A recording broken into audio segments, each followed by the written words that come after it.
오늘 말씀의 제목은 사나이들의 눈물 어린 이별, 눈물 어린 이별에 대해서 오늘은 좀 생각해 보고자 합니다. 다윗과 요나단이 서로 짰습니다. 그래서 월삭을 맞이해서 같이 식사하는 자리에 다윗이 빠져 있으면 사울이 어떻게 반응하느냐에 따라서 다윗이 숨어 있는 곳에 와서 요나단이 화살을 쏘면서 찾는 아이에게 화살이 내 옆에 있지 아니하냐 그러면 궁으로 돌아가서 안전하게 다시 생활하기로 하고, 화살이 내 앞에 있지 아니하냐 하면 서로 이별을 하고 떠나는 걸로 그렇게 결정을 하고, 요나단이 궁으로 돌아가서 월삭 첫째 날 비어있는 자리를 보고 아버지 사울이 아무것도 묻지 않았습니다. 그런데 사울의 생각에는 무슨 부정한 일을 당했나 보다. 그래서 이 자리에 참여하지 못하나 보다. 그렇게 생각을 하면서 하루를 지냈습니다. 그리고 둘째 날에도 다윗의 자리가 비어 있는 것을 보고 묻습니다. 이새의 아들이 왜 이틀 동안 식사 자리에 오지 아니하냐라고 그렇게 물었을 때 그제서야 요나단이 대답을 합니다. 그가 나에게 간청하기를 집에서 매년 제를 드리라고 형에게서 소식이 와서 자기를 그곳에 가게 해달라고 요청을 해서 내가 보냈노라고 그렇게 대답을 했을 때 갑자기 사울이 요나단을 향하여 막 쌍욕을 해댑니다. 아주 천한 계집의 소생이다. 뭐 이런 욕을 하고, 뭐 입에 담을 수 없는, 자식에게 어떻게 이런 욕을 할 수 있나 싶을 정도로 심각한 욕을 하게 됩니다. 그러면서 그 사울의 민낯을 보여주는데, 빨리 이제 그 다윗을 잡아 끌어오너라. 그는 죽어야 할 자니라. 마땅히 죽어야 한다라고 그렇게 얘기하면서 요나단에게 한심스럽다는 듯이 그렇게 얘기를 하는 거예요. 다윗이 살아있는 동안 내 나라가 평안하지 못하다. 그 얘기는 다윗은 요나단 너의 정말 정적이다 라고 하는 그런 표현을 하고 있는 겁니다. 요나단이 마음으로 충격과 더불어서 아버지가 다윗을 정령 죽이려고 하는구나 라고 하는 사실을 충격으로 가슴에 받아들이고 하루를 지나 그 다음 날 아침 일찍이 다윗과 약속한 자리에 가서 드디어 아이를, 소년을 화살을 찾아오라고 그렇게 명령을 하고는 뛰어가는 그 뒤로 화살을 멀리 쏘아보냅니다. 그러면서 울부짖듯이 그렇게 외치는 겁니다. 화살이 내 앞에 있지 아니하냐. 빨리 다름질하라. 그런 식으로 다윗과의 이 이별의 외침을 그렇게 그 들녘에 그냥 쩌렁쩌렁하게 외쳐댑니다. 그런데 성경의 흐름을 잘 보세요. 그 화살을 주워 가지고 오는 소녀는 전혀 아무것도 알지 못했다 하는 그런 표현, 그리고 이 소년을 왕궁으로 돌려보내고 난 다음에 두 사람이 비밀스럽게 서로 마주 서고, 그리고 요나단을 향하여 3번 절하는 다윗, 그리고 두 사람이 드디어 껴안고 펑펑 눈물로 울어제끼고 난 이후에 이제 평안히 가라. 여호와께서 너와 나 사이에 이 맹세를 지키도록 할 것이고 우리를 지켜주실 것이다 라고 하면서 헤어지는 장면이 오늘 본문의 말씀입니다. 사나이들이 전쟁터에서 혁혁한 공로를 세우며 그 용맹스럽게 나아가서 자기들의 어떤 공적을 쌓아왔던 사나이 중에 사나이들이 이렇게 서로 목을 어긋 맡기고 펑펑 더욱더욱 심히 우는 그런 눈물로 이별해 버리는 이 장면이 제 가슴에는 참 깊게 새겨졌습니다. 이 두 사람들이 흘려야만 되는 그 가슴 아픈 그 눈물의 의미가 정녕 두 사람이 이별하기 때문에, 그 이별한다고 하는 사실 때문에 울었을까요? 요나단은 자기가 중보하면 다윗과 아버지 사울을 잘 지낼 수 있도록 자신 있게 궁으로 돌아갔습니다. 그러나 하루 지나 이틀 만에 다윗의 소식을 알게 된 사울이 벌컥 화를 내면서 막 쌍욕을 해대는 아버지의 그 모습을 보면서 도저히 막을 수 없는 폭주하는 기관차 같은 그런 아버지의 그 모습에 얼마나 크게 절망을 했을까 하는 그런 생각을 해봅니다. 더 이상은 다윗과 함께 할 수 없구나 하는 이 사실, 그의 가슴에 새겨지는 그런 순간이었습니다. 아버지가 이렇게 집착하고 있는 그 왕좌, 요나단은 이미 다 포기하고 요나단은 이미 다 내려놓고 오히려 다윗이 왕위에 오르거든 나와 우리 가문을, 사울의 가문을 끝까지 버리지 말아 달라고 그렇게 요청할 정도로 이미 요나단은 다 내려놓았는데 아버지 사울은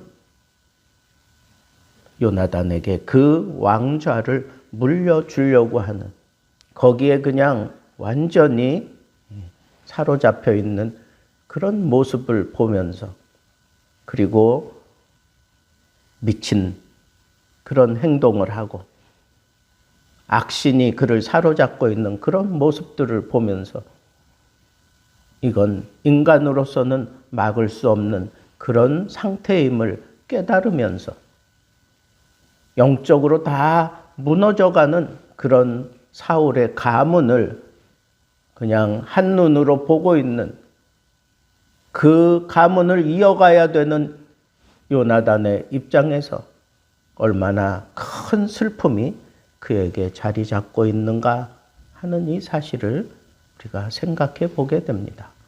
아마도 이와 같은 아버지에게 욕지거리를 전혀 들어보지 못했던 요나단이 이 다윗 문제로 인해서 이런 심각한, 사울이 생각할 때는 다윗에게 도망갈 기회를 주는구나 라고 생각하고 아주 그냥 대노하면서 지금 당장 다윗을 잡아들이라고 그렇게 명령하고 있는 그런 모습을 보면서 정말 큰 시름과 아픔을 그 가슴에 담을 수밖에 없는 요나단의 그 모습을 우리가 생각해 보게 됩니다. 그리고는 하루를 더 지내고 사흘째 되는 아침에 그가 화살을 쏘는 심정은 어떠했을까요? 자기의 그 마음의 그 울분, 그것을 터뜨리며 외치지는 않았을까요? 화살이 내 앞에 있지 아니하냐? 화살이 내 앞에 있지 아니하냐? 어찌 꿈을 대느냐? 빨리 가져오너라. 뭐 이런 외침을 그 들녘이 떠나가도록 큰 소리로 외쳤을 겁니다. 정녕 이것이 다윗과 나의 마지막 순간인가? 라고 하는 그런 안타까움을 가지고 화살을 쏘며 외쳤을 겁니다. 사나이다운 그런 울부짖음과 그런 외침이었을 겁니다.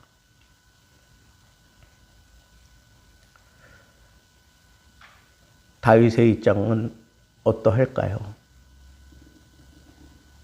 요나단을 보내놓고 요나단과 약속한 그 자리에서 숨어서 3일을 지내야 하는 그 안타까운 마음,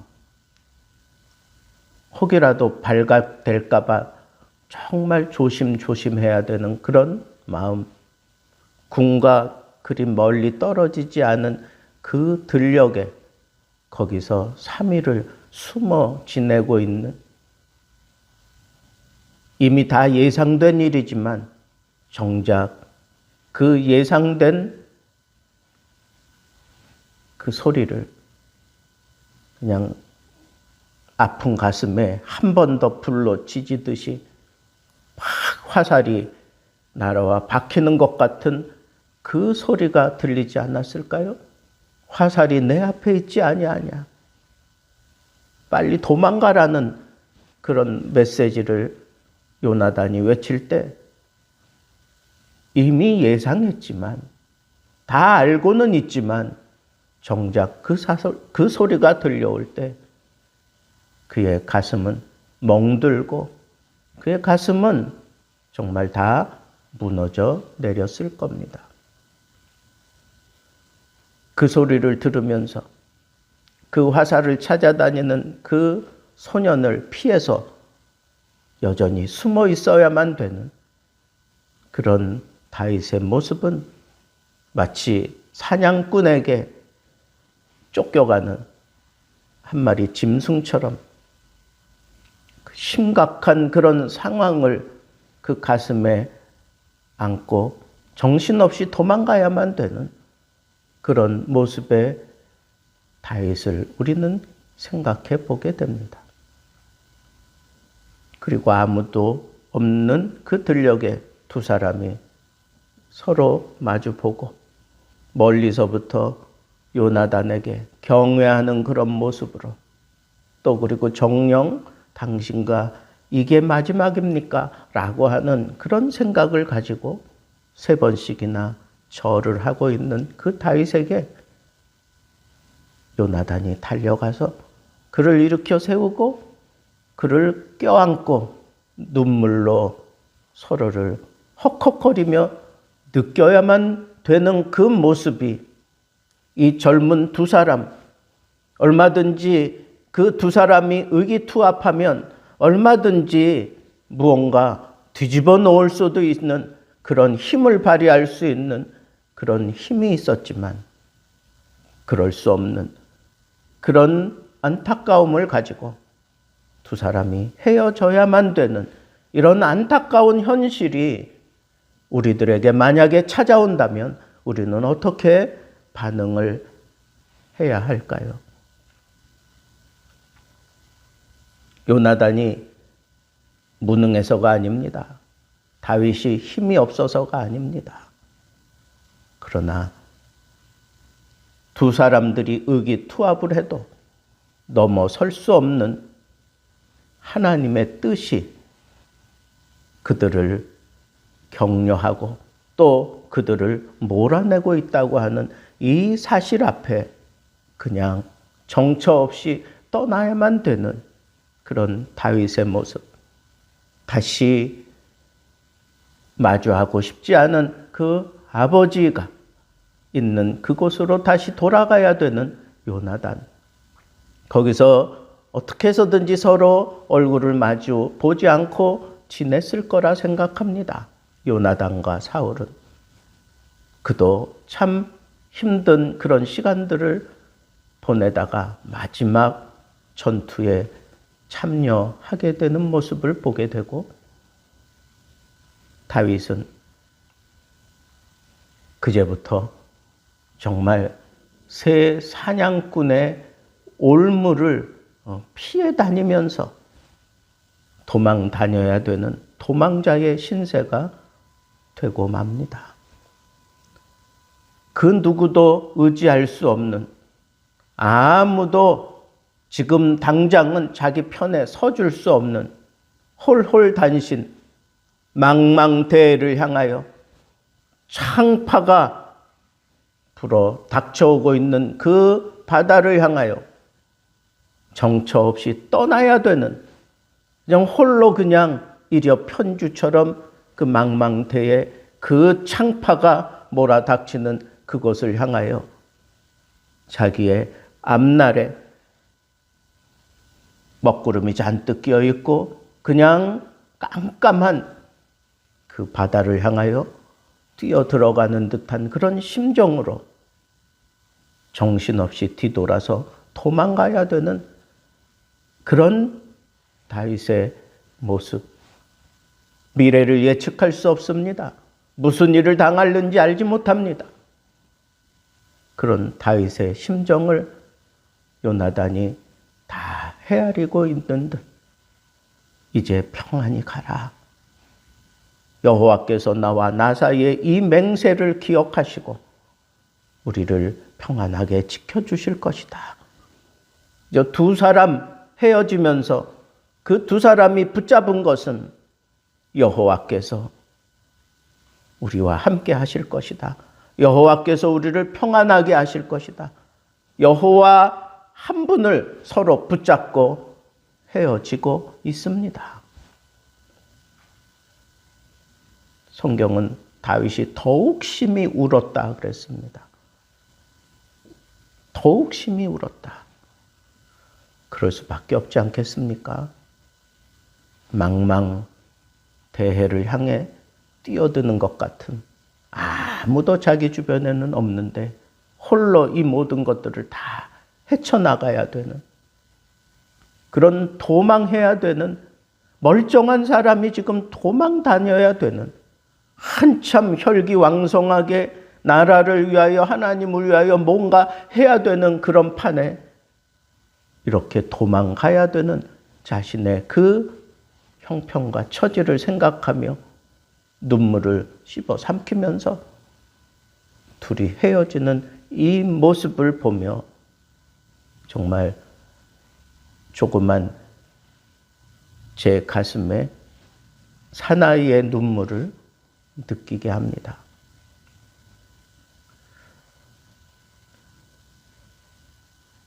저는 인생을 살아오면서 가슴 아픈 이별, 제 가슴에 지워지지 않는 이별, 그건 저희 어머니와의 이별이었습니다.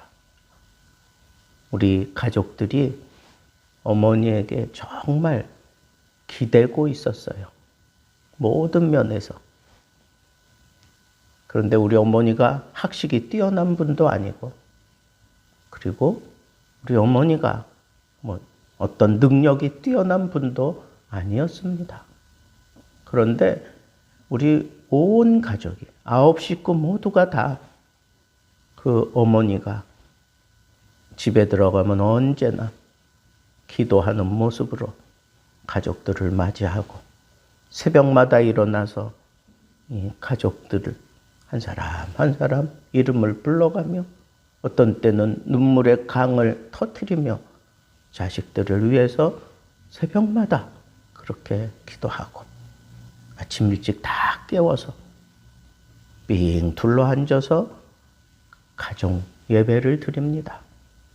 그러면서 그때그때 짧게 하나님을 그 가슴에 심어주셨던 그 어머니가 제가 고등학교 1학년 때 옆방에 자식들이 다 있었지만 그 누구도 어머니가 그렇게 소천하는 모습을 본 사람이 없습니다.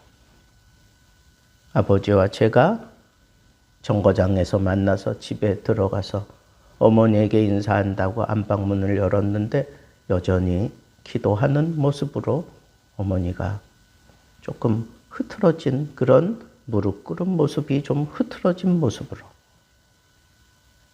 땅에 얼굴을 좀 묻은 채로 그렇게 기도하고 있습니다. 어머니가 기도하시는데 힘드셨나 보다. 그리고 저는 제 방에 가서 옷을 벗는데 아버지가 막 급하게 우리 자식들을 막 불러대는 겁니다.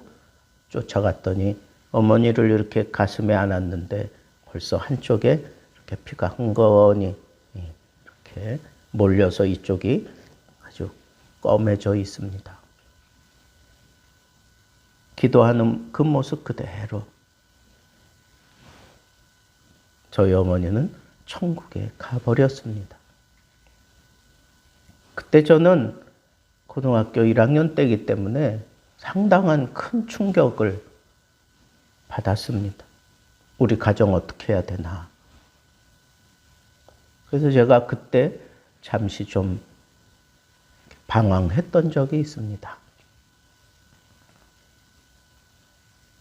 여러분, 제 인생을 살아오면서 정말 이 가슴에 애리조록 그렇게 아픈 이별을 한 기억은 저희 어머니가 우리를 놔두고 천국에 가셨을 때입니다. 정말 의지하던 분이 갑자기 그렇게 떠나버리니까 저는 그 장례를 치르는 동안 어머니를 땅에 묻고 돌아올 때 그때 잠시 혼절하기도 했습니다. 제 어린 가슴에 그게 큰 충격이었습니다. 그런 충격을 안고 제가 목사가 되고 난 이후에 정말 장례식만큼은 제가 진지하게 그 장례식을 제가 집례한다는 사실입니다. 사실은 그것이 가장 숭고한 이별입니다. 우리 인생을 살면서 가장 숭고한 이별, 그것은 죽음입니다. 그리고 그 죽음으로 끝나는 게 아니라 죽음 이후에 3일 이후에는 새로운 길이 열리고 그리고 새로운 세상이 우리에게 주어진다고 하는 이 분명한 부활의 신앙이 저를 그 충격에서 그 아픔에서 벗어나게 하셨습니다. 그래서 슬픔 중에도 저는 위로의 메시지를 정녕 전할 수 있는 사람이 되었습니다. 여러분, 지금 당장은 눈물의 이별을 할지라도 3일 이후에 부활의 소식이 있다고 하는 그 믿음을 가지고 살아가는 그런 사람들이 바로 우리 크리스찬입니다. 믿음의 사람들입니다. 천국 시민입니다. 여러분, 우리는 언젠가 사랑하는 사람들과 이런 가슴 아픈 그런 이별을 할 때가 올 수 있습니다. 그때 3일 이후에 부활의 소식을 증거할 수 있는 사람이 이 세상에서 가장 위대한 사람이고 이 아픈 이별을 오히려 엄숙하게 그리고 위로하며 그리고 소망을 가지고 그 아픔을 이겨낼 수 있는 사람이다라고 하는 이 사실을 여러분들이 오늘 이 마음에 새기고 그 어떤 아픔도 그 어떤 이별도 부활의 소식을 가지고 있다면 부활의 신앙을 가지고 있다면 그 아픔도 이겨낼 수 있다고 하는 이 믿음을 가지고 오늘 하루도 부활 신앙으로 그 어떤 아픔도 다 극복해내고 이겨낼 수 있는 그런 멋지고 힘든 그런 상황을 이겨내는 삶으로 오늘 하루 승리하게 되기를 주님의 이름으로 축복합니다.